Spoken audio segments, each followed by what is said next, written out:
Hello, my name is Camille James, and this is my Persuasive project on punishment versus rehabilitation in the prison system. Behind the towering walls and barbed wire of our nation's prisons and jails lies violence, suffering, mental anguish, and brutality. It is home to prisoners who have committed offenses against others and are a danger to themselves and their community.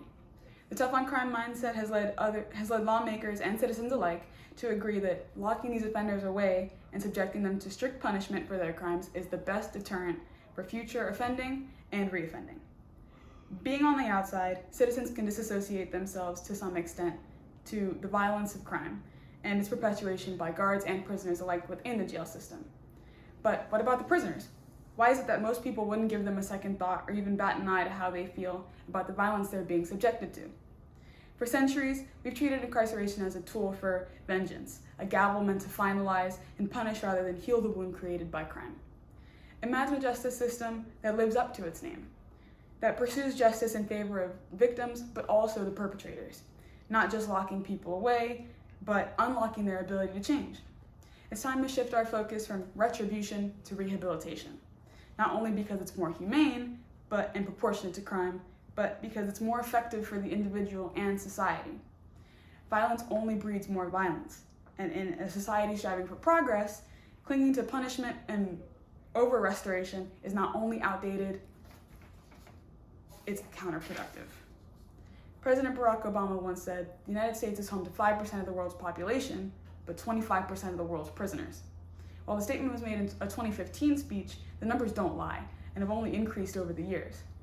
In this country's amalgamation of thousands of federal, state, local, and tribal criminal legal systems, nearly 2 million individuals are held as prisoners, as said by Sawyer in 2025. Even then, that number grows rapidly every day. Inside of these intense and often complicated systems, these individuals are stripped of not only their freedoms and rights, but their dignity, safety, privacy, and sense of self. This loss, as well as the infliction of harsh physical punishment against individuals, exacerbates the likelihood of violence and recidivism. Recidivism is the revolving door of criminal justice. It is described as a person's relapse into criminal behavior, often after the person receives sanctions or undergoes intervention for previous crime. For quite some time, our society has been plagued by the question of how we should reduce recidivism and offending in general.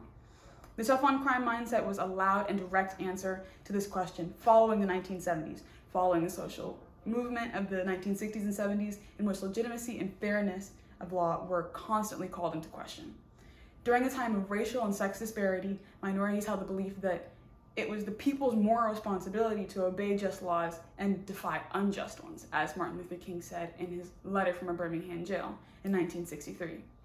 It was then that mass incarceration became the answer to fighting rising crime, especially violent crime. In Kilgore's Understanding Mass Incarceration, written in 2013, instead of focusing on why the crime rate has gone up so drastically, like the lack of opportunity, resources, or racial and class discrimination, the mainstream political media pushed a sense of individual responsibility for crime, claiming it all boiled down to making bad choices. As the rates for crime fell and rose repeatedly throughout the years, more people were imprisoned and subjected to the violent nature of the institution.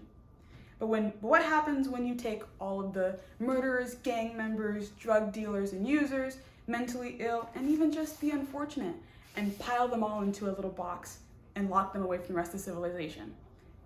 Violence breeds more violence. Every day, prisoners are at extreme risk of facing assault, rape, theft, gang violence, invasion of privacy, murder, trauma, isolation, and humiliation. Not only for their peers, but from their authority figures who are supposed to help and protect them. When prisoners are punished with isolation and solitary confinement, loss or restriction of visitation privileges, reduced shower privileges, and even physical punishment, it can significantly damage their psyche as well as the chance for actual rehabilitation in the future. Violence within these institutions is not limited to assaults and punishments, but also self-harm, suicidal ideation, and a lack of empathy from the prison staff. Many prisoners, young and old, contemplate, attempt, and often, unfortunately, succeed in taking their own life, as said by McCulloch and Scranton. through research taken in 2022, suicide was found to be the #1 leading cause of death in the prison system, especially in the United States, with a rate more than 3 times higher than the general population.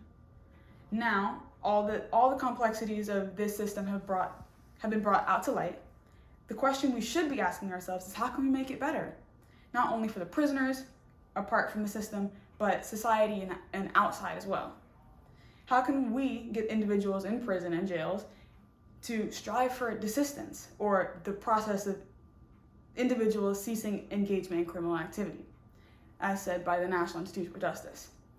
The answer is not punishment as we know it, which inflicts more harm on those who are suffering and perpetuates more violence than deters it. It's rehabilitation.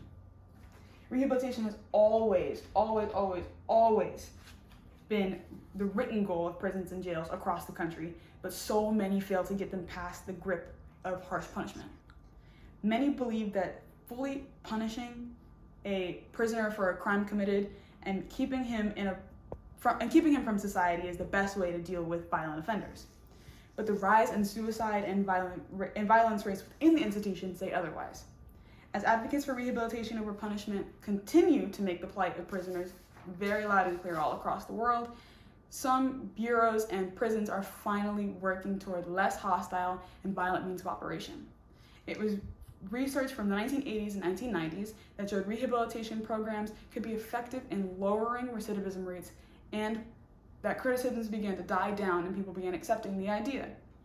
Allen Clark in 2005 said that since then, the U.S. Department of Justice has begun implementing programs and reforms meant to deal with the low education rates and substance abuse to strengthen the Federal Bureau of Prisons. Some examples include supporting prisons in getting post-secondary education, helping them develop marketing job skills for when they get out, reducing the use of harmful punishments like solitary confinement, and prioritizing mental health treatments for suffering inmates. Here in Florida, substance abuse, education, and chaplaincy programs are also developed for the sake of prisoners and lower recidivism rates.